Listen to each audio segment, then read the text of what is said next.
মেয়ে দুটোকে ট্র্যাঙ্কে করে আন্ডারগ্রাউন্ডে নিয়ে এসেছি স্যার। ফোনের ওপাশ থেকে বাক্যটা কর্ণগোচর হওয়া মাত্রই অধর কোণে বাঁকা হাসি ফুটে উঠল আয়ান চৌধুরীর।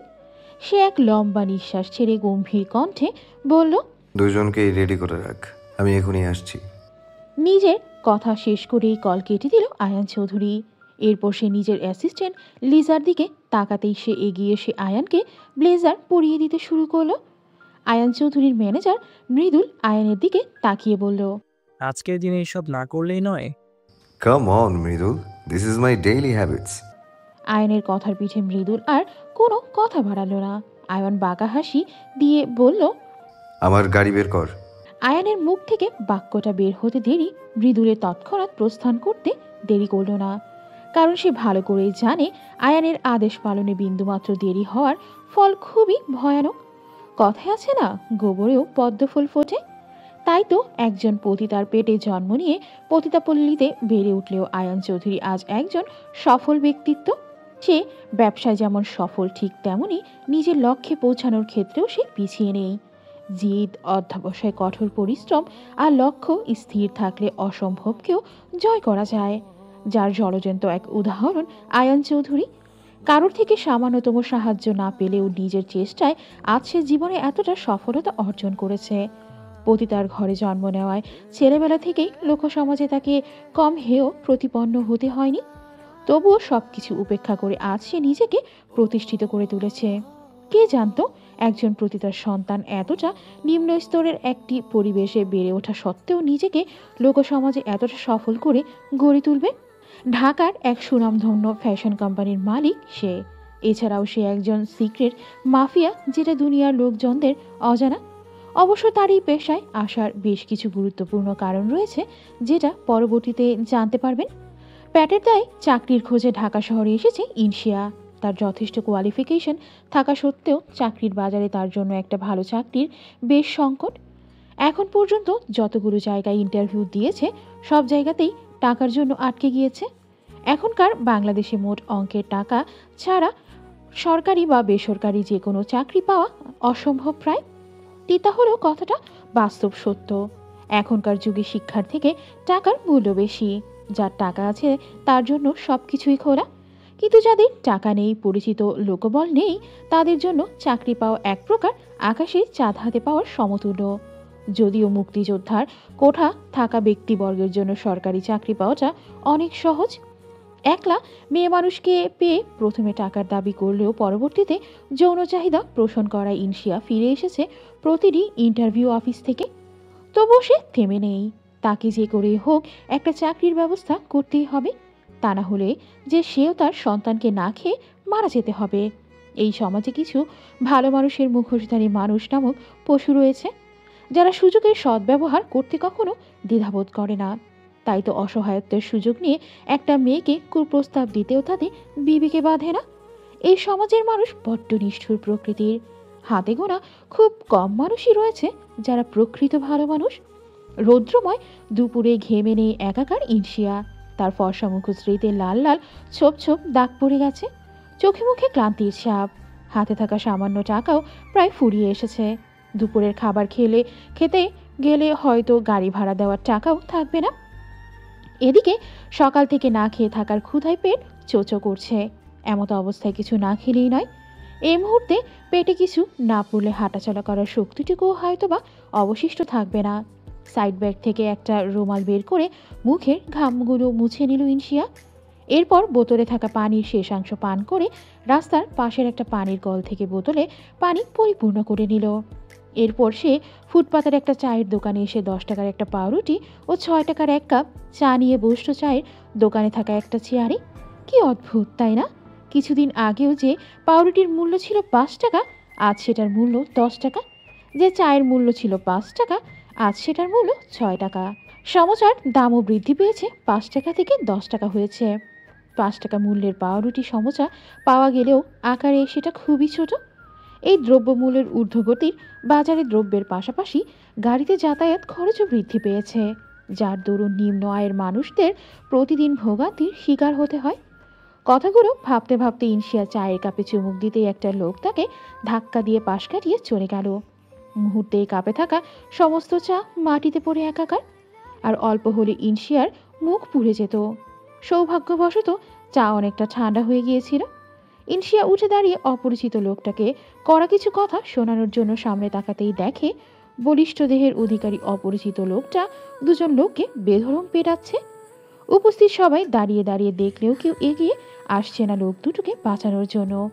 উল্টো কেউ কেউ দাঁড়িয়ে দাঁড়িয়ে সোশ্যাল মিডিয়ায় লাইভ ভিডিও করছে। লোক দুটোকে মারতে এতটুকু কৃপণতা করছে না সেই অপরিচিত লোকটা।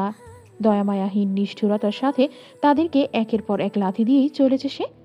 অপরিচিত লোকটার পরনে একটা কালো রঙের মোটা জ্যাকেট, মাথায় হুডি, চোখে সানগ্লাস, হাতে হ্যান্ড গ্লাভস, পায়ে জুতো, যার কারণে তার শরীরের এতটুকু অংশ পর্যন্ত দেখা যাচ্ছে না।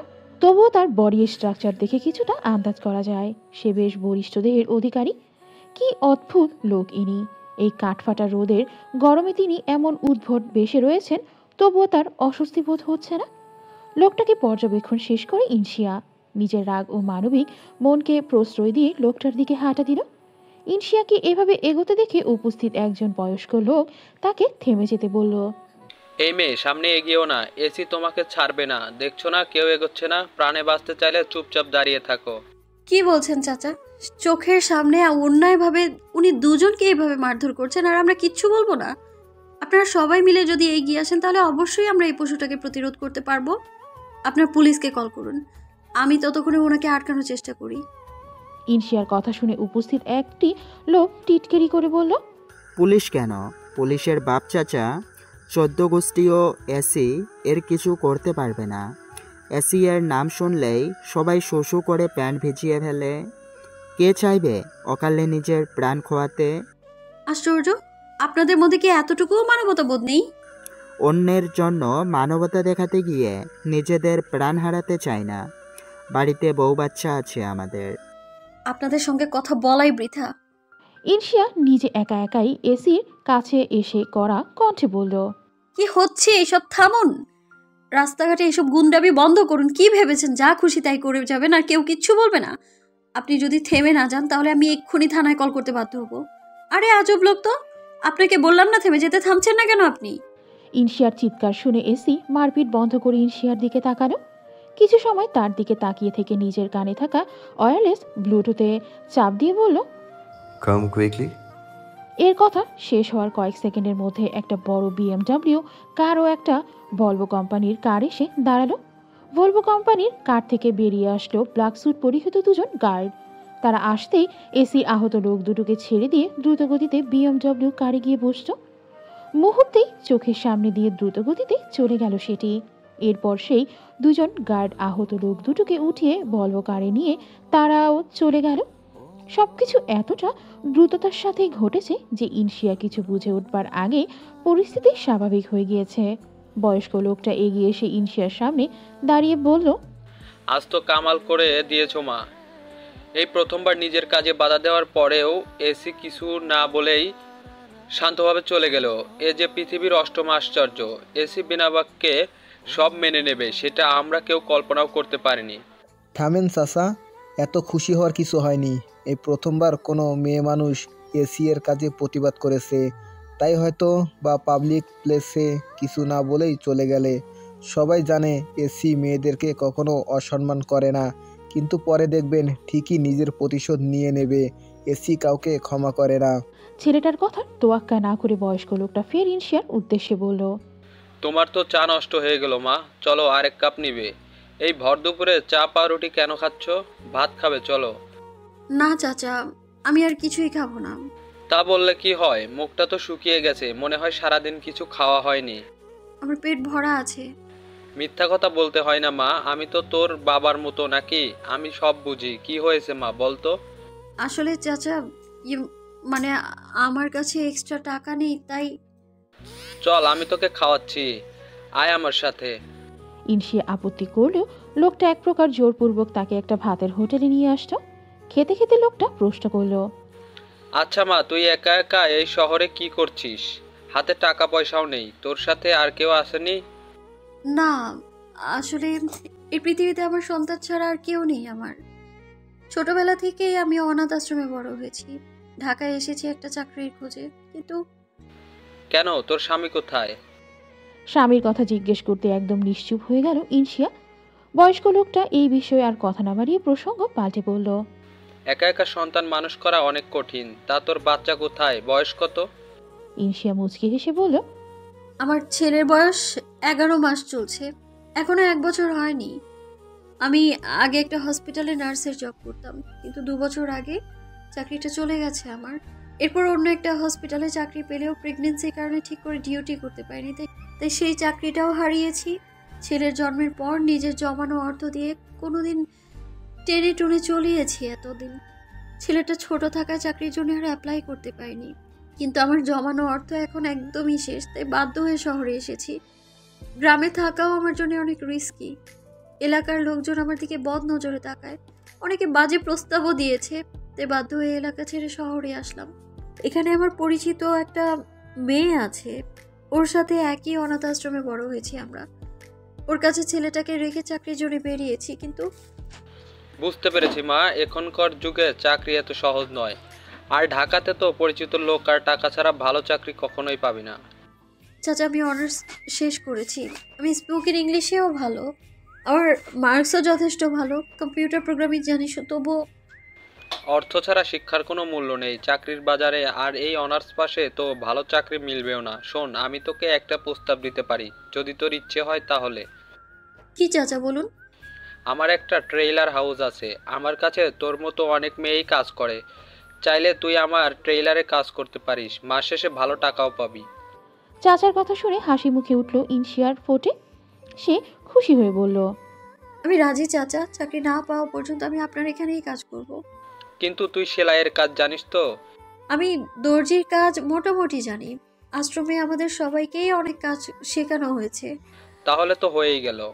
কিন্তু চাচা, আমার এই মুহূর্তে কিছু টাকার প্রয়োজন, থাকার জন্য বস্তিতে একটা ভাড়া বাসা খুঁজতে হবে, আর ছেলেটার জন্য একটু দুধ সুজি কিনবো। একা একটা মেয়ে হয়ে এভাবে থাকলে সমস্যা হবে। তুই তোর ছেলেকে নিয়ে আমার বাড়িতে থাকিস, তুই তো আমার মেয়েরই মতো। কিন্তু চাচা, আমাকে বিশ্বাস করতে পারিস তুই, আমার বাড়িতে কোনো পুরুষ মানুষ নেই, আমি তোর চাচি আর আমার 2 মেয়ে থাকি। কিছুক্ষণ চুপ থাকার পর ইনশিয়া চাচার প্রস্তাবে রাজি হয়ে গেল। চাচা ইনশিয়ার হাতে 200 টাকার নোট ধরিয়ে দিয়ে বললেন, এই নে টাকা, এই টাকা দিয়ে তুই তোর সন্তান আর জিনিসপত্র কিনে আমার বাড়িতে চলে আয়। তোর ফোন নাম্বারটা দে, আমি ঠিকানা পাঠিয়ে দিচ্ছি। ইনশিয়া নিজের ফোন নাম্বার দিয়ে ঠিকানা নিয়ে চলে আসলো তার ফ্রেন্ডের বাড়িতে। ইনশিয়া বাড়িতে আসতেই ইনশিয়ার ছেলে শিয়ান খুশি হয়ে মা মা বলে ডাকতে শুরু করলো। ইনশিয়া সাবান দিয়ে হাত মুখ ধুয়ে ছেলেকে কোলে নিয়ে তার কপালে চুম্বন করলো। মা ছেলের এই ভালোবাসার মুহূর্তে রিয়া এসে বলল, এসেছিস তাহলে? এতক্ষণে সময় হলো তোর। তোর ছেলের জ্বালায় আমি অতিষ্ঠ হয়ে যাচ্ছি। দেখ সিয়া, এবার তাড়াতাড়ি তোর একটা চাকরি জোগাড় করে ছেলেকে নিয়ে চলে যা প্লিজ। আমার হাজব্যান্ড তোদের জন্য আমার সাথে প্রতিদিন অশান্তি করে।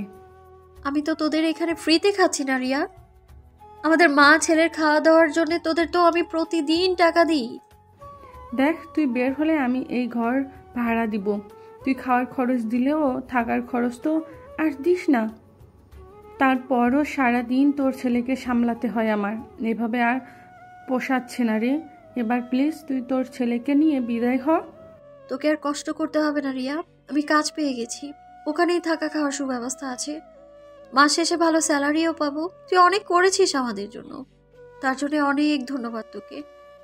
আমি আমার ছেলেকে নিয়ে এক্ষুনি চলে যাব, তোকে আর ঝামেলা পোহাতে হবে না। ইনশিয়ার কথা শুনে রিয়া খুশি হয়ে বলল, সে কি রে, চাকরি পেয়ে গেছিস? তাহলে তো ভালোই হলো, আলহামদুলিল্লাহ। তো কোন কোম্পানিতে হলো জব? স্যালারি কত? সেটা তোর না জানলেও চলবে, তুই তোর টাকা পেয়ে গেলেই তো হলো। ইনশিয়া সযত্নে শিয়ানকে বিছানার উপরে শুইয়ে দিয়ে এক প্যাকেট মিষ্টি রিয়ার হাতে ধরিয়ে দিয়ে বলল, নে, তোদের জন্য নিয়ে আসলাম। এখনো স্যালারি পাইনি তো, তাই বেশি করে নিতে পারিনি, পরের মাসে স্যালারি পেলে বেশি করে নিয়ে আসবো। আজ এতটুকুই রাখ। তুই আমার কথা কিছু মনে করিস না শিয়া, বুঝেছি তো। আমি নিজেই পরের বাড়িতে থাকি, আমাকে স্বামীর মন জয় করে চলতে হয়। শিয়া লাগেজ গোছাতে গোছাতে বলল, না রে, আমি কিছুই মনে করিনি। তুই এতদিন আমাদের জন্য যতটুকু করেছিস, এতটুকুই বা কে করে বল? তোর উপর আমার কোনো রাগ অভিমান নেই। দোয়া করিস যেন আমাদের মা ছেলের জীবনে আর কখনো অসহায়ত্ব নেমে না আসে। রিয়া গোছগাছ করা ইনশিয়াকে সাহায্য করতে করতেই প্রশ্ন করল। রায়ান ভাইয়ার কোনো খবর পেলি? রিয়ার প্রশ্ন শুনে ইনশিয়া দীর্ঘ শ্বাস ছেড়ে বলল, আমার দুর্বলতায় আঘাত করিস না রিয়া। তুই নিজেও জানিস সে আর কখনো ফিরে আসবে না আমার জীবনে, আর না আমি তাকে খুঁজে পাবো। তবুও কেন তুই বারবার? সরি শিয়া, আমি বুঝতে পারিনি তুই হার্ট হবি। শোন, সে এসেছিল আমার জীবনের স্বপ্নের মতো, আর স্বপ্নকে কখনো আজীবন ধরে রাখা যায় না। ইনশিয়া শিয়ানকে কোলে নিয়ে ওর কপালে পরম মমতায় চুম্বন করে বলল, তবে সেই স্বপ্ন থেকে এত দামি একটা উপহার পেয়েছি আমি, এটাই আমার কাছে অমূল্য সম্পদ। ইনশিয়া সবকিছু গোছগাছ করে কোলের সন্তানকে সাথে করে রিয়ার থেকে বিদায় নিয়ে বেরিয়ে পড়ল অচেনা নতুন গন্তব্যে, নতুন ঠিকানায়। আয়ান আন্ডারগ্রাউন্ডে প্রবেশ করতে করতে নিজের সেকেন্ড অ্যাসিস্ট্যান্ট মুবিনকে বলল, মুবিন, কাছরা দুটো কোথায়? মুবিন মাথা নিচু করে প্রশ্ন করল। কোন কাজটা স্যার?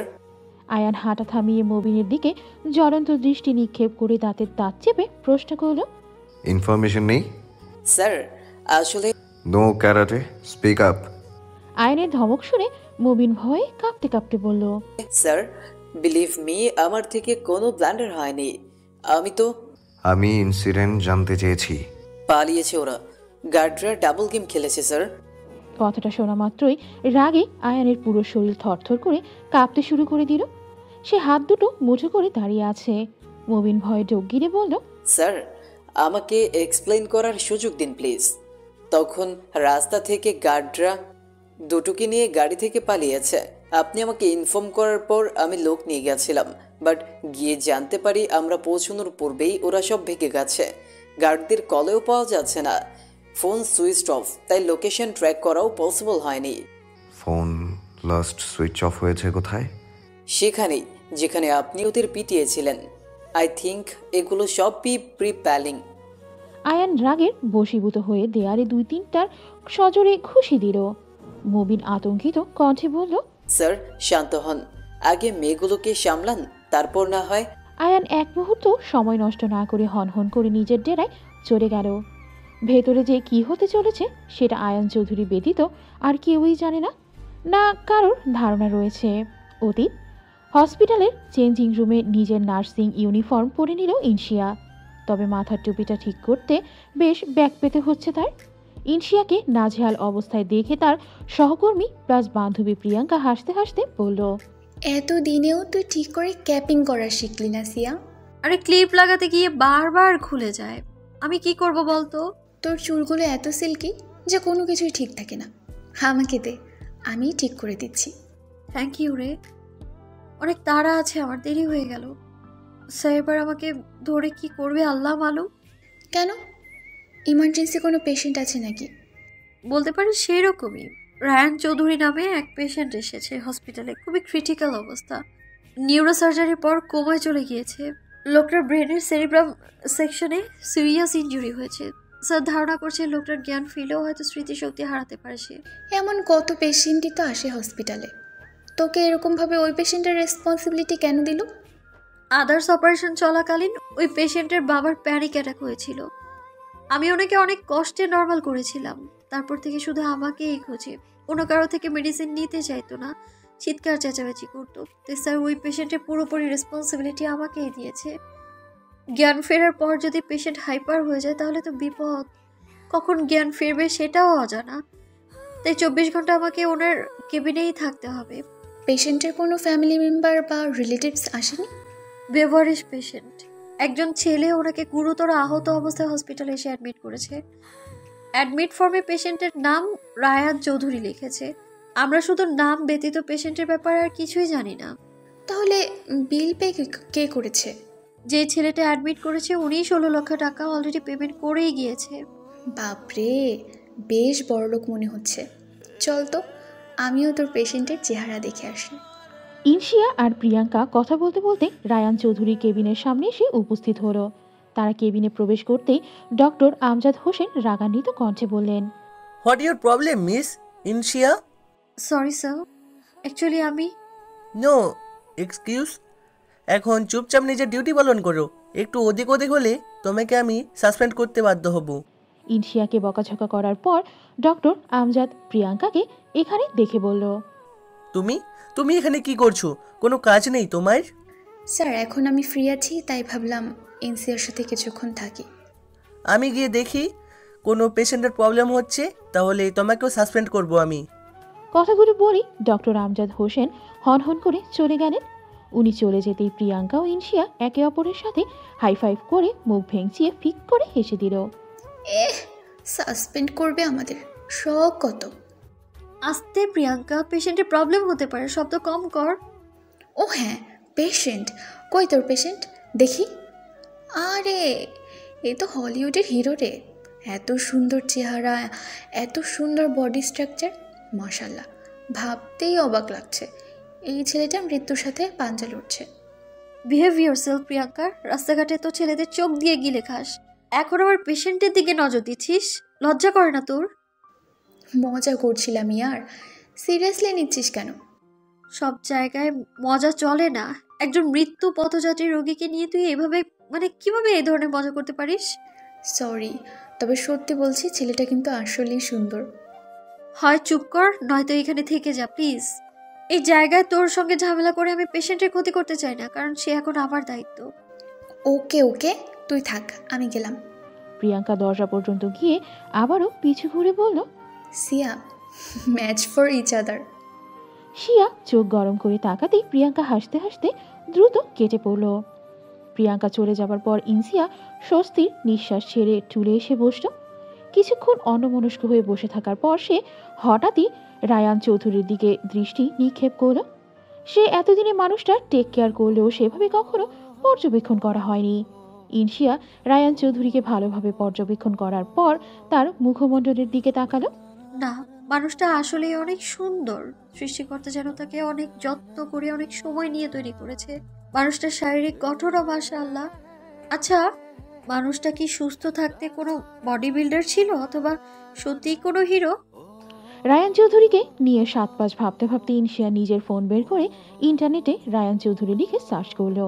কারণ একটাই, রায়ান চৌধুরী যদি সত্যি সত্যি কোনো ডক্টর বা সেলিব্রিটি পার্সন হয়ে থাকে তাহলে ইন্টারনেটে অবশ্যই তার বিষয়ে ইনফরমেশন থাকবে। তবে দুঃখজনক হলেও সত্যি যে রায়ান চৌধুরীকে নিয়ে কোনো ইনফরমেশনই ইন্টারনেটে নেই। ব্যর্থ ইনশিয়া হতাশ হয়ে আবারও চাইল রায়ান চৌধুরীর পানে। সুঠামদেহের অধিকারী শক্তিশালী এই ব্যক্তি আজ কতটা অসহায়ের মতো নিস্তেজ হয়ে জ্ঞানহীন অবস্থায় পড়ে আছে। মানুষটা আদৌ কখনো কোমা থেকে ফিরে আসবে কিনা অজানা, হয়তোবা ফিরে আসবে কোনোদিনও, লেগে যেতে পারে কিছুদিন বা মাস অথবা বছর। বর্তমান এতক্ষণ যাবৎ অতীতের স্মৃতিচারণ করতে করতে গন্তব্য এসে পৌঁছালো ইনশিয়া। সেই চাচার দেওয়া ঠিকানায় এসেও সঠিক বাড়ি খুঁজে পেতে ব্যর্থ হলো সে। ছোট বাচ্চাও লাকের সাথে নিয়ে এদিক ওদিক ঘোরাঘুরি করাটাও মুশকিল। তাই সে একটা বাটুল গাছের নিচে দাঁড়িয়ে ব্যাগ থেকে ফোন বের করে চাচাকে কল করে আসতে বলল। কিছু সময় বাদে চাচা এসে উপস্থিত হলে ইনশিয়া স্বস্তির নিঃশ্বাস ছেড়ে সালাম দিল। চাচা মুখে হাসি নিয়ে বললেন, অনেকক্ষণ হলো দাঁড়িয়ে আছো তাই না মা? আগেই বলতে পারতে, আমি চলে আসতাম। না না চাচা, আপনাকে এমনিতেই অনেক কষ্ট করাচ্ছি, আর না, দেখুন না আবারও আপনাকে কষ্ট করালাম। এসব ছাড়ো, ব্যাগগুলো দাও আর আমার সাথে আসো। না না, আমি পারবো। কোনো কষ্ট হবে না, আমার অভ্যাস আছে।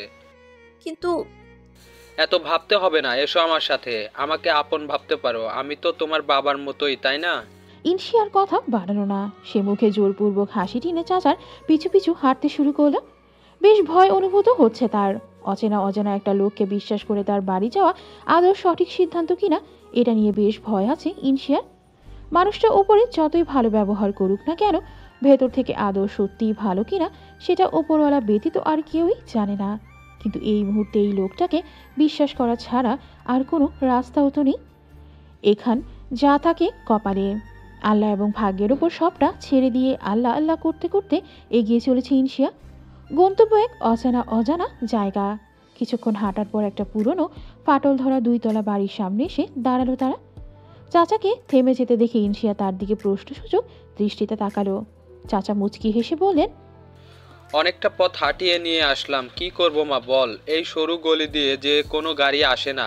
এই যে এটাই আমার বাড়ি, আয় আমার সাথে। চাচা ইনশিয়ার মুখের অভিব্যক্তি দেখে ফের বললেন, ভয় হচ্ছে? হওয়াটা স্বাভাবিক, বাড়ির চেহারা দেখে ভয় পাস না।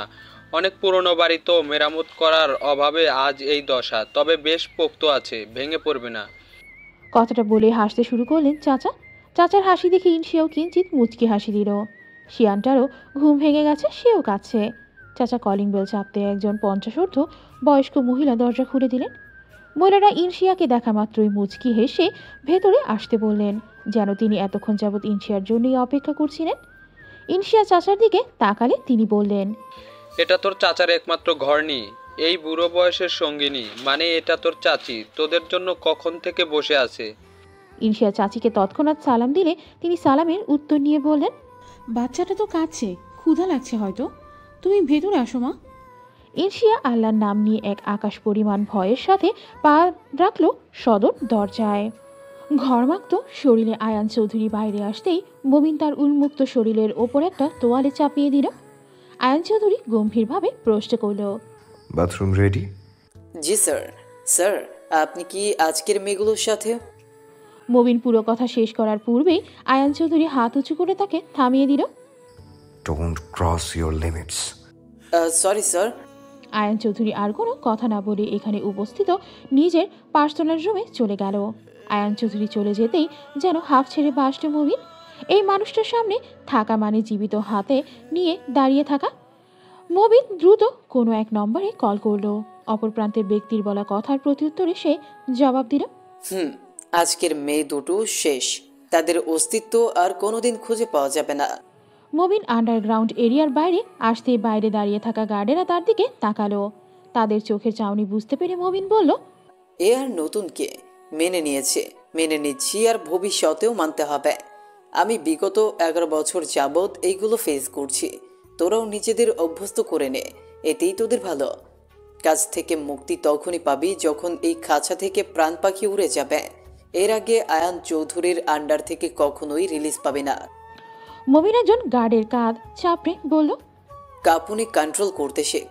স্যারের চোখে পড়লে পরন পাখি এখনই চলে যাবে, কারণ ভয়ে কাঁপুনি তাদেরই আসে যারা অন্যায় করে, বিশ্বাসঘাতকতা করে। কন্ট্রোল ইউরসেলফ, ওকে? গার্ড অপর নিচে মাথা ঝাঁকালে মবিন মুচকি হেসে বলল, good, be strong man.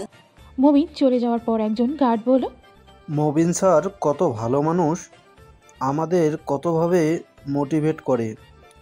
AC sir যদি এমন হতেন তাহলে কতই না। এক্সপেন্ড তো দূর, ভাবটাও পাপ। এসি স্যারের সাথে ভালো শব্দটা যায় না, স্যার এই ভালো শব্দটাকেই ঘৃণা করে।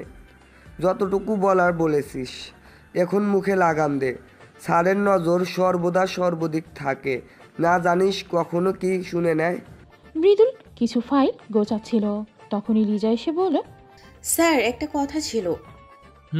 বলো। আয়ান স্যার কোথায় গেছে আপনি কি জানেন? না মানে ক্লায়েন্ট অনেকক্ষণ যাবৎ ওয়েট করছে ওনার জন্য। তো তুমি কি করছো? হ্যান্ডেল করতে পারছো না?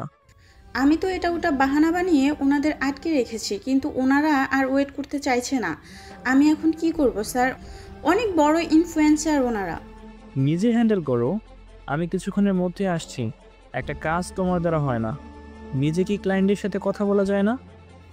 কিন্তু আয়ান স্যার ব্যস্ত আছে, আমি মিটিংয়ে হোস্ট করব। ওনারা তো আয়ান স্যারের সাথে মিটিং করতে চাইছেন।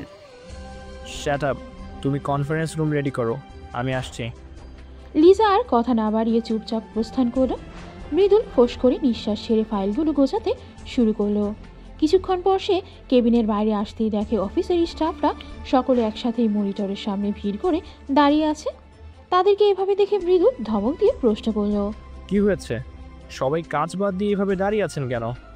স্টাফদের মধ্যে একজন বলে উঠল, নিউজ দেখছিলাম স্যার, কুখ্যাত মাফিয়া এসি আবারও দুটো মেয়েকে গুম করেছে।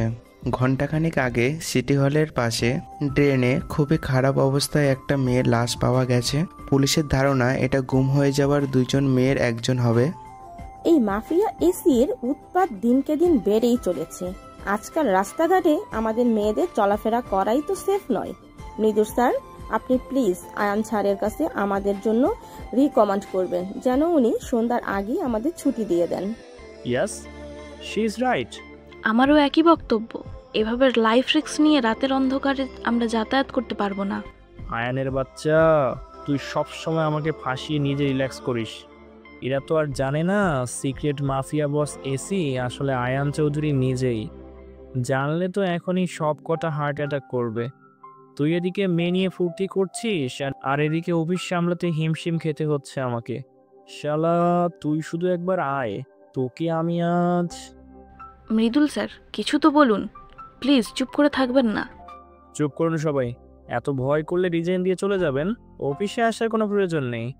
মৃদুলের ধমক শুনে একজন বলল, স্যার আমাদের প্রবলেমসটা একটু বোঝার চেষ্টা করুন। অফিস থেকে আপনাদের সেফটির জন্য যথেষ্ট পদক্ষেপ নিয়েছি। রোজ আপনাদেরকে ছুটির পরে অফিসের গাড়ি করে বাড়ি পৌঁছে দেওয়া হয়। আর কত বেনিফিটস লাগবে আপনাদের? স্যার ব্যাস অনেক হয়েছে। আমি এই বিষয়ে আর কোনো রকম কথা শুনতে চাই না। আর এই বিষয়ে অফিসেও যেন কোনো প্রকার আলোচনা না করা হয়। সবাই মনোযোগ দিয়ে নিজের কাজ করুন। আমি এখন কনফারেন্স রুমে যাচ্ছি, বড় ডিল আছে একটা। নিজের কথা শেষ করে বড় করে নিঃশ্বাস ছেড়ে সেখান থেকে চলে গেল মৃদুল। শিয়ানকে সুজি খাওয়াতে খাওয়াতে এতক্ষণ যাবৎ নিউজ চ্যানেলের এসিকে নিয়ে তৈরি হওয়া নিউজ দেখছিল ইনশিয়া। ইনশিয়ার পাশে বসে থাকা তানিয়া নামের একটা মেয়ে বেশ হতাশার স্বরে বলল, এই মাফিয়া একের পর এক মেয়েকে গুম করে দিচ্ছে, অথচ পুলিশ কিছুই করতে পারছে না। বেটা কাপুরুষ একটা, এত সাহস ক্ষমতা শক্তি তোর, তাহলে নিজের ফেস কেন রিভিল করিস না? এই কাঠফাটা গরমের মধ্যেও মোটা মোটা শীতের পোশাক পরে নিজেকে কভার করে রাস্তায় বের হয় আকাম করতে। পুলিশগুলাও ঘুষখোর, অপরাধীকে সেটা জানা সত্ত্বেও অ্যারেস্ট করছে না, বসে বসে মজা দেখছে। আজকে আমি এই লোকটাকে চোখে দেখেছি, পুলিশই বা কি করবে বলো? লোকজন যদি কেউ সাক্ষী না দেয় তাহলে কিভাবে কি হবে? ওই লোক পাবলিক প্লেসে মারপিট করলেও কেউ এগিয়ে আসে না ওনাকে আটকাতে। তানিয়া উৎসুক হয়ে ইনশিয়াকে প্রশ্ন করলো, তুমি ওনাকে সত্যিই দেখেছো? ভয় লাগেনি? আমি তো শুনেছি এসি নাকি অনেক ভয়ঙ্কর একজন মাফিয়া, ওনার মধ্যে দয়া মায়া বলতে কিছুই নেই। কিসের ভয়? আমি কাউকে ভয় পাই না। এসিকে আজ আমি সত্যি এসি বানিয়ে ছাড়বো একদম। আসলে কি বলতো, কেউ প্রতিবাদ করে না বলেই এই মাফিয়া এত বেড়ে বসেছে। আজ আমি সাহস করে সব ভয় উপেক্ষা করে ওনার বিরুদ্ধে সোচ্চার হয়ে প্রতিবাদ করেছি। কি বলছো আপু, এটা সত্যি? এসি তোমাকে কিছু বলেনি? না, চুপচাপ সেখান থেকে চলে গেছে। আমি তো তাকে পার্সোনালি চিনি না, তেমন কিছু জানিও না। আজকে ফার্স্ট ওনার বিষয়ে জানলাম আর ওনাকে দেখলাম। সকলের কথাবার্তা শুনে যা বুঝলাম তাতে মনে হচ্ছে এসি কখনোই দমে থাকবে না। আমার উপর রিভেঞ্জ নেয়ার জন্য অবশ্যই কিছু না কিছু করবে। আপু তোমার জন্য এখন কিন্তু অনেক ভয় করছে আমার। কি দরকার ছিল বলো তো এমন করার? এসি এর এমনিতেই মেয়ে দোষ আছে, সে রাস্তাঘাট থেকে মেয়েদের তুলে নিয়ে যায়, এরপর তাদের আর কোনো সন্ধান পাওয়া যায় না। মেয়েদের সাথে যে সে কি করে আল্লাহ জানে। অনেকে তো বলে এসি নাকি মেয়েদের উঠিয়ে নিয়ে গিয়ে রেপ করে মেরে ফেলে, তারপর লাশগুলোকে গুম করে দেয়। যদি তোমার সাথেও এমন করে তাহলে কি হবে? সত্যি বলতে আমারও একটু ভয় করছিল, তবে আমার নিজের জন্য নয়, আমার ছেলেটার জন্যে।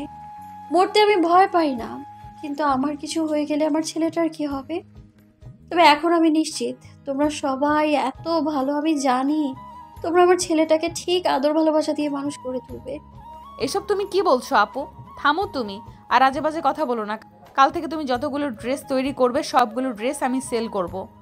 তোমার বাজারে যাওয়ার কোনো প্রয়োজন নেই, তুমি বাড়িতেই থেকো। পাগলি মেয়ে, কি বলছো এইসব? ও ঠিকই বলছে, তোমার বাপু বাইরে যাওয়ার কোনো দরকার নেই। তুমি বাড়িতে বসেই সেলাই ফোর কইরো আর বাচ্চাটাকে সামলিও, বাকি সব আমরা দেখে নিব। চাচি আপনিও?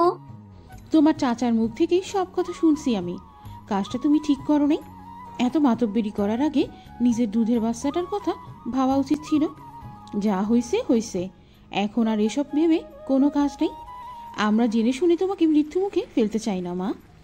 আমরা সর্বোচ্চ চেষ্টা করব তোমাকে রক্ষা করার। এই নাও, এখন খাবারটা খেয়ে নাও তো দেখি। আমি তো সিয়ানকে খাওয়াচ্ছি। ওকে আমায় দাও, আমি ওকে খাওয়াচ্ছি। তুমি চট করে খেয়ে দিয়ে ছেলেকে নিয়ে ঘুমায় যাও। আজ অনেক ধকল গেছে, কাল থেকে কিন্তু অনেক কাজ আছে।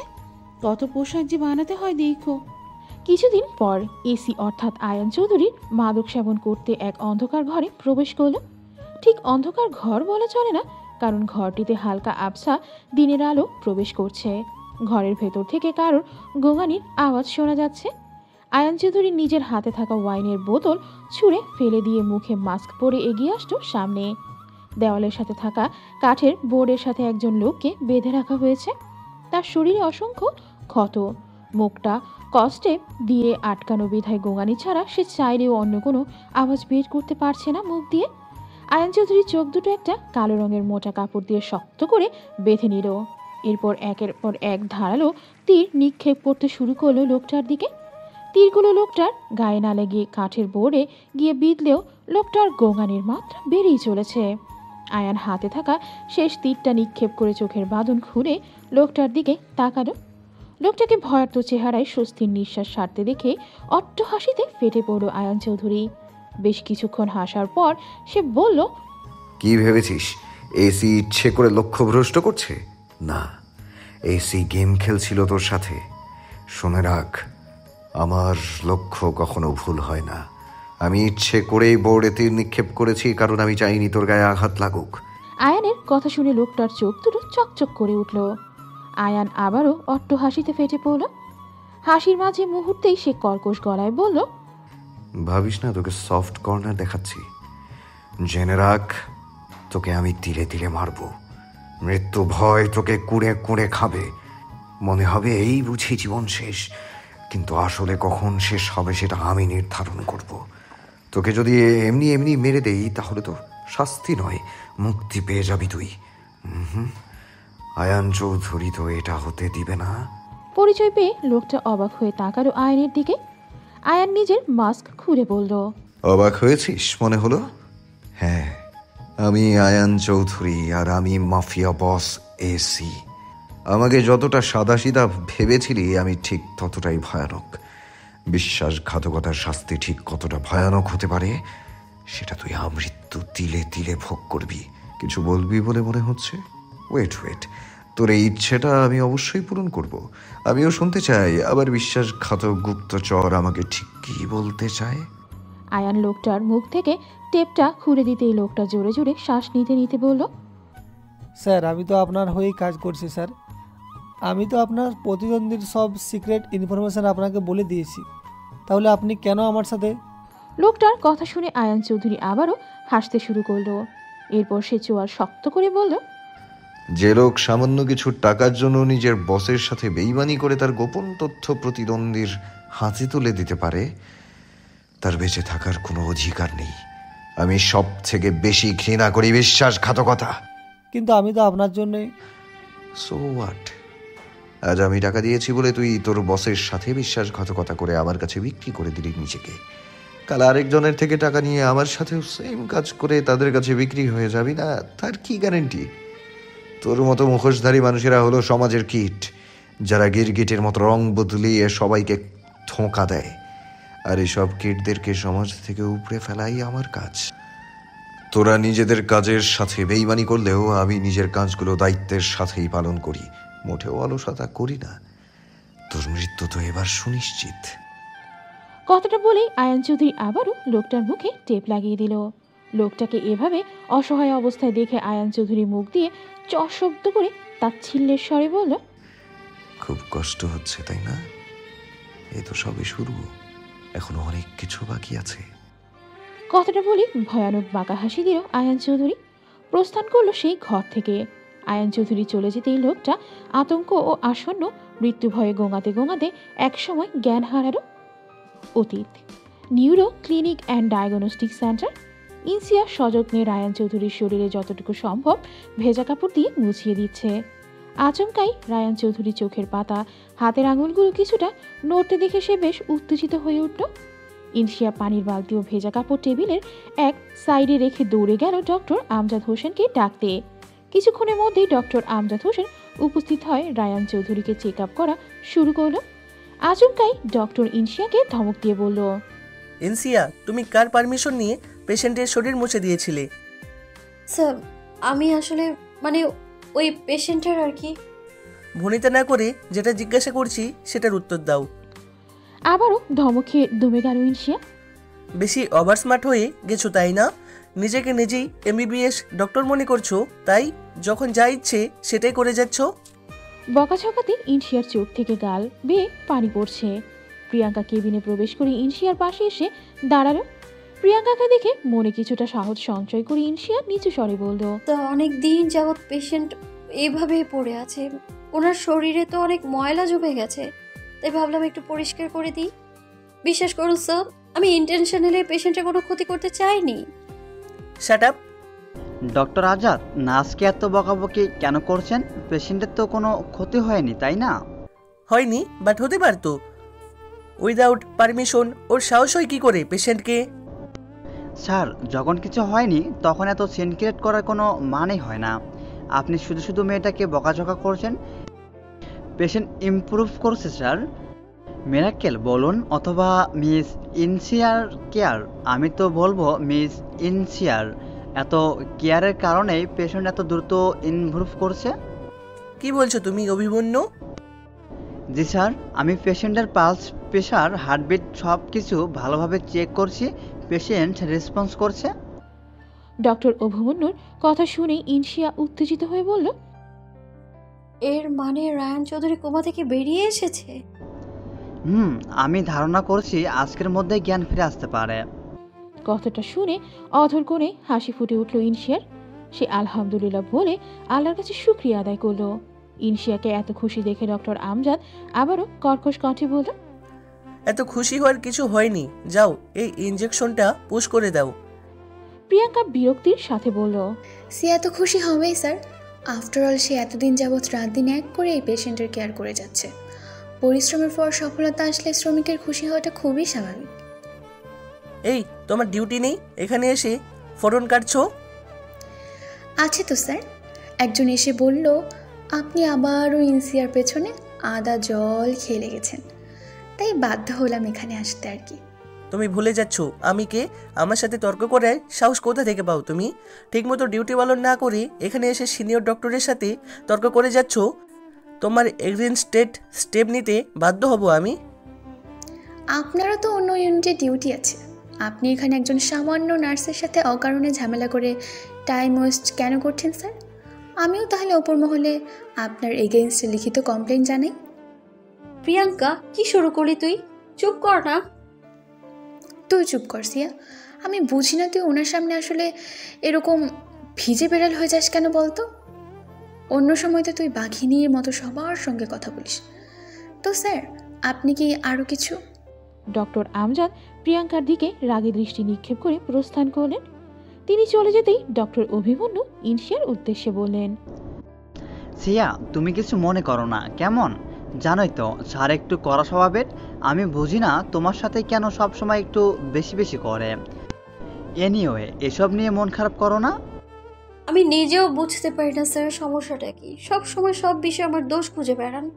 মাঝে মাঝে মনে হয় ওনাকে গিয়ে আমি জিজ্ঞেস করি আমি ওনার ঠিক কোন পাকাধারে মই দিয়েছি। বয়সে বড় না হলে এতদিনে ওনাকে আমি নিজেই সাহায্য করে দিতাম, কিন্তু কেন জানি না ওনার সামনে গেলেই আমার গলায় কথা আটকে যায়, নার্ভাস লাগে, কিছুই বলতে পারি না আমি। বাদ দাও, তুমি তাহলে পেশেন্টের সাথে থাকো, আমি একটু ওদিকটা ভিজিট করে আসি। ডক্টর অভিমন্যু দরজা পর্যন্ত গিয়ে আবারও পিছনে ঘুরে বলল, আর শোনো, আজ বিকেলে কফি শপে দেখা হচ্ছে। কিন্তু আমি প্রিয়াঙ্কা এখানে থাকবে? জাস্ট আধা ঘন্টা টাইম দিলে আশা করি তোমার খুব একটা ক্ষতি হবে না সিয়া। প্লিজ না করো না সিয়া, আমি অপেক্ষায় থাকবো তোমার জন্য। আসি। ডক্টর অভিমন্যু চলে যাওয়ার পর প্রিয়াঙ্কা নিজের কাঁধ দিয়ে ইনশিয়ার কাঁধে ধাক্কা দিয়ে বলল, কিরে অভিমন্যু স্যার তো তোকে ওনার সাথে কফি খাওয়ার জন্য অফার করে গেল, কি করবি? যদি হ্যাঁ বলিস তো বিকেলের শিফটটা নিয়ে নিই। নিয়ে নি। চুপ কর। উনি অফার করলেই আমায় অ্যাকসেপ্ট করতে হবে নাকি? এক নম্বরের লোফার ছেলে একটা। লোফার বলছিস কেন? অভিমন্যু স্যার কত বড় একজন MBBS ডক্টর বলতো। স্যার তোকে পছন্দ করে, এটা তো তোর ভাগ্য রে। স্যারকে বিয়ে করলে তুই একটা ভালো হাজব্যান্ডের পাশাপাশি ফ্যামিলিও পেয়ে যাবি, তোর লাইফ পুরো সেট হয়ে যাবে। আমার কোনো ইন্টারেস্ট নেই অভিমন্যু স্যারের প্রতি, ওনাকে আমার একটুও ভালো লাগে না। সিয়া, একবার ভেবে দেখ, অভিমন্যু স্যার কিন্তু অনেক ধনীও আছে। আমার নিজের রোজগার যতটুকুই হোক এতেই আমি সন্তুষ্ট। মনের শান্তি বড় শান্তি, বুঝলি? তুই এখন যা এখান থেকে, আমি রায়ান চৌধুরীর পাশে গিয়ে বসি। বসে থাকতে থাকতে বসা অবস্থায় ঘুমিয়ে গেছে ইনশিয়া। হঠাৎ কারোর আওয়াজে ঘুম আলগা হয়ে এলো তার। শিয়া নিজের চোখ খুলে সামনে তাকাতেই অবাক হয়ে গেল। রায়ান চৌধুরী যে চোখ মেলে তাকিয়ে তাকেই ডেকে চলেছে। এতদিনের অপেক্ষার অবশেষে অবসান ঘটল। ইনশিয়া ডক্টরসদের ডাকার জন্য উঠে দাঁড়িয়ে চলে যেতে নিলে রায়ান চৌধুরী শিয়ার হাত চেপে ধরল। এ কি করছেন আপনি? আপনার হাতে ক্যানোলা করা, লেগে যাবে তো। রায়ান চৌধুরী মৃদু আওয়াজে বলল, যেও না। কোথাও যাচ্ছি না আপনাকে ছেড়ে, আমি একটু বাইরে যাব, এক্ষুনি চলে আসবো, প্লিজ হাতটা ছাড়ুন। যেও না, তুমি যেও না। রায়ান চৌধুরীকে উত্তেজিত হতে দেখে ইনশি আবারও বসে পড়ল। সে নিজের অন্য হাত দিয়ে রায়ান চৌধুরীর মাথায় হাত বুলাতে বুলাতে বলল, শান্ত হন, এই যে এখানেই বসলাম, কোথাও যাচ্ছি না, আমি আপনার কাছেই আছি। কিছুক্ষণ পর ডক্টর অভিমন্যু কেবিনে প্রবেশ করতে করতে বলল, শিয়া, তুমি আসলে না যে? আমি প্রায় 1.5 ঘন্টা কপি শপে তোমার জন্য টেবিল বুক করে বসেছিলাম। তোমাকে কতগুলো কল করেছি, কিন্তু তুমি ফোন অভিমন্যু পুরো কথা শেষ করার পূর্বেই থমকে গেল ইনশিয়াকে রায়ান চৌধুরীর হাত ধরে বসে থাকতে দেখে। সে গম্ভীরভাবে বলল, শিয়া, তুমি পেশেন্টের হাত ধরে বসে আছো কেন? স্যার, পেশেন্টের জ্ঞান ফিরেছে। আমি আপনাদের ডাকার জন্যই যেতে চাইছিলাম, কিন্তু উনি যেতে দিচ্ছিলেন না আমায়। আমার ফোনটা স্টাফ রুমে ব্যাগের সাথে রেখে এসেছি। রায়ান চৌধুরী হাইপার হয়ে যাচ্ছে বলে বাধ্য হয়ে এখানে বসেছি আমি। ওহ শিট, এই কথা ডক্টর আমজাদ হোসেন জানলে আবারও রেগে যাবে। কতক্ষণ আগে জ্ঞান এসেছে? এই প্রায় 10-15 মিনিট হবে। ওকে, তুমি ডক্টর আমজাদ হোসেনকে ডেকে আনো, আমি পেশেন্টকে দেখছি। কিন্তু আমি গেলে উনি যদি আবারও... আমি সামলে নেব, তুমি যাও। কিছুক্ষণ পর ইনশিয়া ডক্টর আমজাদ ও প্রিয়াঙ্কাকে সাথে করে কেবিনে আসলো। রায়ান চৌধুরী বেশ উত্তেজিত হয়ে উঠেছে। সে দুহাতে নিজের মাথা চেপে ধরে চিৎকার চেঁচামেচি করছে। ইনশিয়া দৌড়ে গিয়ে রায়ান চৌধুরীর পাশে বসতেই রায়ান চৌধুরী তাকে শক্ত করে জড়িয়ে ধরল। ডক্টর অভিমন্যু এই দৃশ্য দেখে রাগান্বিত হলেও নিজেকে সামনে নিয়ে বলল, আমরা যেটা আকাঙ্ক্ষা করছিলাম সেটাই হয়েছে। মানে? হি লস হিজ মেমোরি। কথাটা শোনা মাত্র ডক্টর আমজাদ চোখ বন্ধ করে হতাশার স্বরে বলে উঠলেন, ও শিট, এটা তো টেম্পোরারিও হতে পারে, মাত্র জ্ঞান ফিরেছি, এমন হওয়া অস্বাভাবিক কিছু নয়। আমি নিজে পেশেন্টের টেস্ট নিয়ে রিপোর্ট দিব। আমি কোরিলেশন করার কারণে পেশেন্ট হাইপার হয়ে গেছে। আপনি যদি আবার কোরিলেশন করেন তাহলে তো প্রবলেম। বারবার এভাবে কোরিলেশন করলে হাইপার অ্যাটাক হওয়ার চান্স অনেক বেশি। অন্য সব কিছু ছাড়ুন, পেশেন্ট নিজের নামটা অন্তত বলতে পারছে না, বরাবর শুধু ইনশিয়াকে খুঁজছে আর চিৎকার করছে। এখন নয়, আমি পরে আবারও টেস্ট নিব। এই মুহূর্তে হাইপার হওয়াটা খুবই ক্ষতিকর। এক কাজ করো, ইমার্জেন্সি ইঞ্জেকশনটা পুশ করে দাও। জি স্যার। শিয়া, রায়ান চৌধুরীকে ইঞ্জেকশনটা দিতে হবে। আচমকা এভাবে জড়িয়ে ধরা ইনশিয়া বেশ শখ খেয়েছে, পাশাপাশি অস্বস্তি বোধ করছে সে। একই তো জীবনে প্রথমবার কোনো ছেলের এতটা সংস্পর্শে আসা, তার উপর এতটা শক্ত করে ধরায় দমবন্ধ হয়ে এসছে ওর। ইনশিয়া চেষ্টা করেও রায়ান চৌধুরী থেকে নিজেকে ছাড়াতে পারছে না, আর না পেরে শেষমেশ ইনশিয়া নরম গলায় বলল, রায়ান চৌধুরী, আমার কিন্তু কষ্ট হচ্ছে। আপনি কি চান আমি মারা যাই? আমি মরে গেলে কিন্তু আমাকে আর কোনোদিনও দেখতে পাবেন না, প্লিজ ছাড়ুন আমায়। রায়ান চৌধুরী ইনশিয়াকে না ছেড়ে উল্টো বাচ্চাদের মতো করে বলল, না, ছাড়বো না। ছাড়লেই তুমি চলে যাবে। তখন তুমি আমাকে রেখে চলে গেছো, আর ওই লোকটা এসে আমার সাথে কেমন করে কথা বলছে জানো, আমার না খুব মাথা ব্যথা করছিল। বুঝলাম, সরি, ভুল হয়ে গেছে আমার। আমি কথা দিচ্ছি আপনাকে ছেড়ে আর যাবো না, আমি এখানেই আছি। আপনার তো ঔষধ খাওয়ার সময় হয়ে গেছে, তাই না? আপনাকে এক্ষুনি ঔষধ খেতে হবে, নইলে তো আপনি অসুস্থ হবেন না। রায়ান চৌধুরী এবারে ইনশিয়াকে ছেড়ে দিয়ে বলল, তুমি কিন্তু কথা দিয়েছো আমাকে, মনে রেখো। আচ্ছা, এবার চুপটি করে শুয়ে পড়ুন তো দেখি। রায়ান চৌধুরী শুয়ে পড়ার পরও ইনশিয়া মিষ্টি হাসি দিয়ে বলল, এই তো গুড বয়, এবার ইঞ্জেকশনটা নিয়ে আরাম করে ঘুমিয়ে যাবেন, ওকে? ডক্টর অভিমন্যু ইঞ্জেকশন পুশ করে আসলে রায়ান চৌধুরী আবারও চিৎকার করে বলল, না, আমি এই লোকটার থেকে ইঞ্জেকশন নিব না। এই লোকটা আমাকে ব্যথা দেয়। না না, কিচ্ছু হবে না, আমি আছি তো। আমি থাকতে কেউ আপনাকে কোনো ব্যথা দিবে না তো। না, আমি নিব না। এই লোকটা ভালো না। রায়ান চৌধুরী, আপনি তো বাচ্চাদের মতো করছেন। বললাম তো কিছু হবে না। এত নাটক না করে তুমি ইনজেকশনটা পুশ করতে পারছো না? মেলোড্রামা শুরু করেছো হসপিটালে। নিজের রেসপন্সিবিলিটি ঠিক করে পালন করতে না পারলে রিজাইন দিয়ে দাও।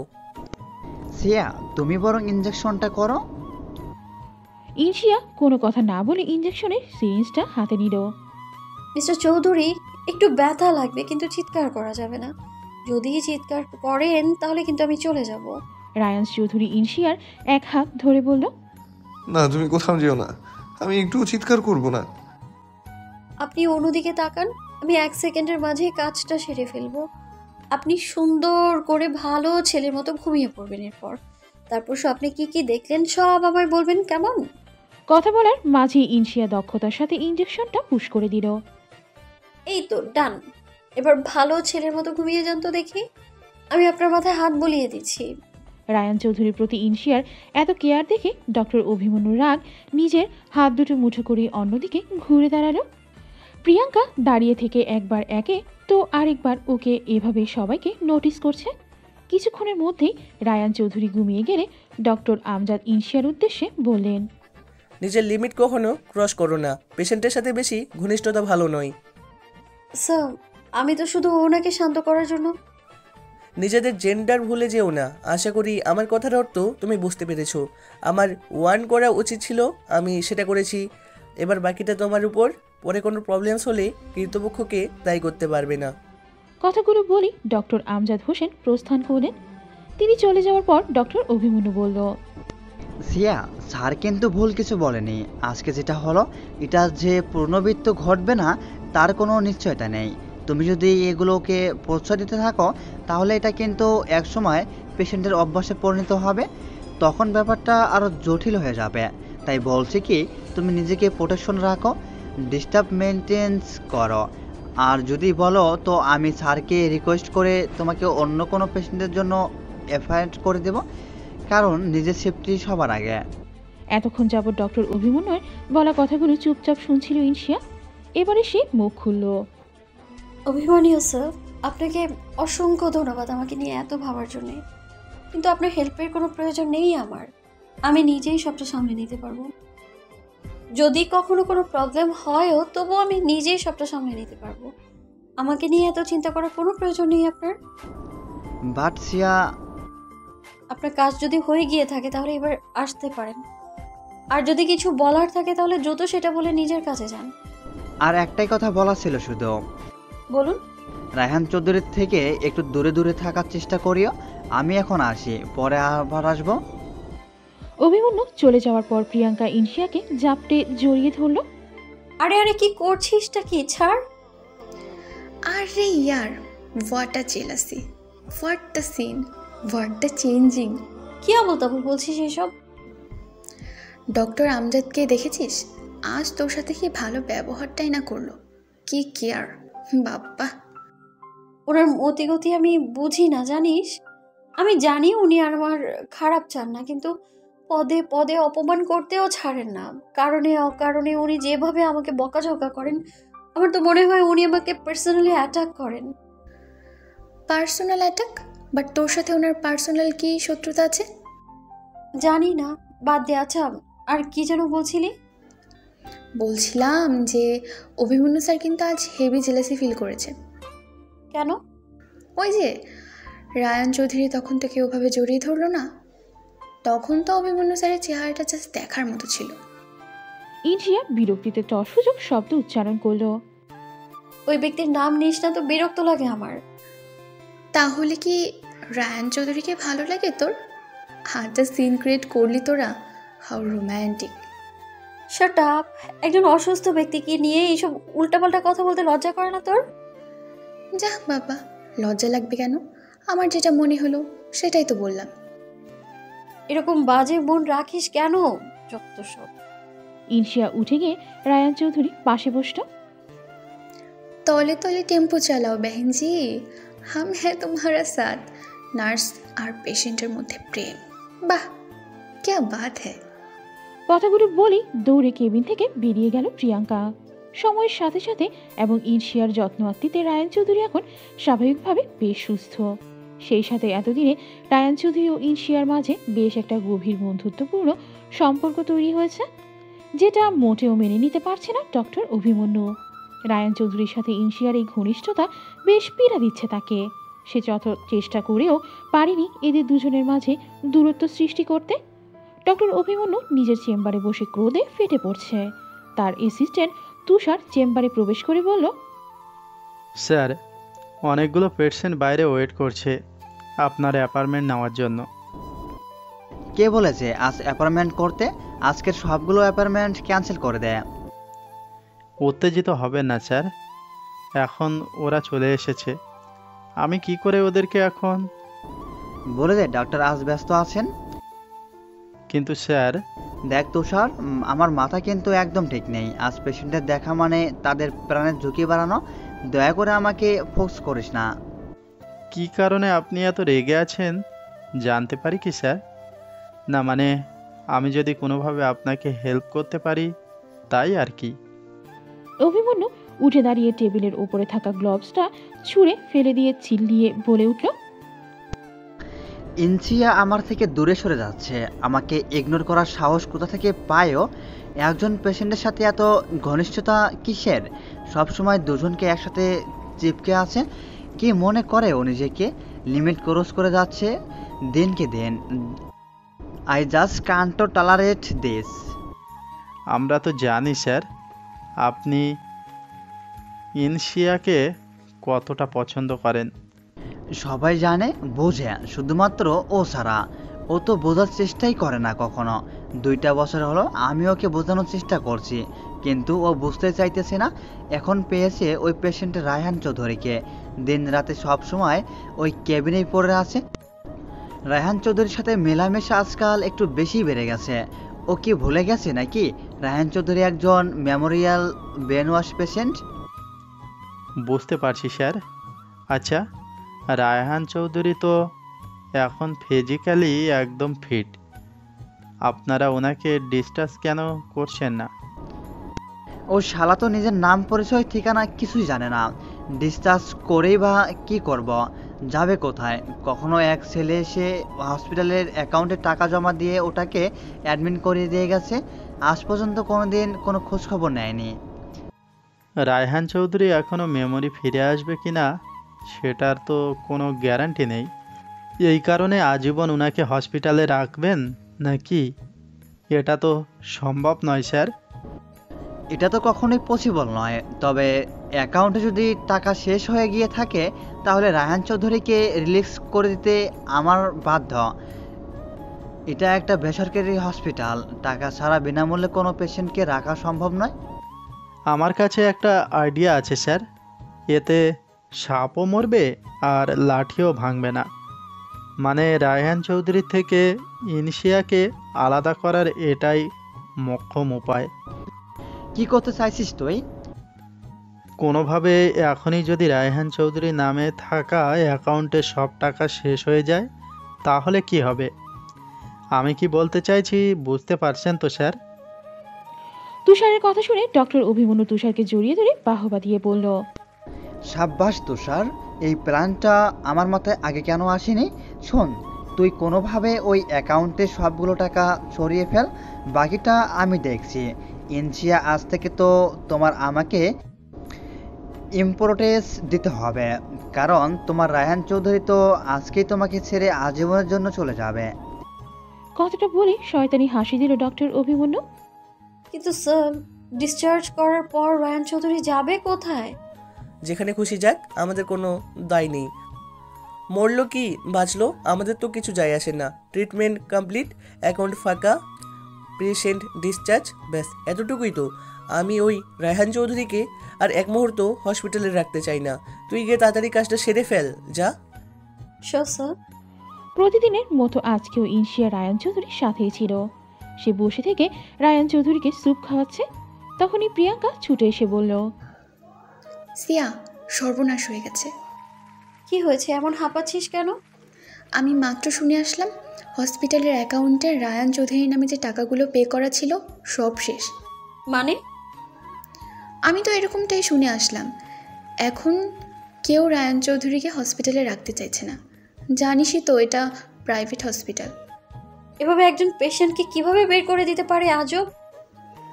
আমি এত কিছু জানি না, কিন্তু কিছুক্ষণের মধ্যেই সবাই চলে আসবে রায়ান চৌধুরীকে চেক আপ করে রিলিজ দেওয়ার জন্য। কিন্তু ওনাকে রিলিজ করে দিলে উনি যাবে কোথায়? ওনার তো কেউ নেই। রায়ান চৌধুরী এসব কথাবার্তা শুনে ইনশিয়ার হাত ধরে বলল,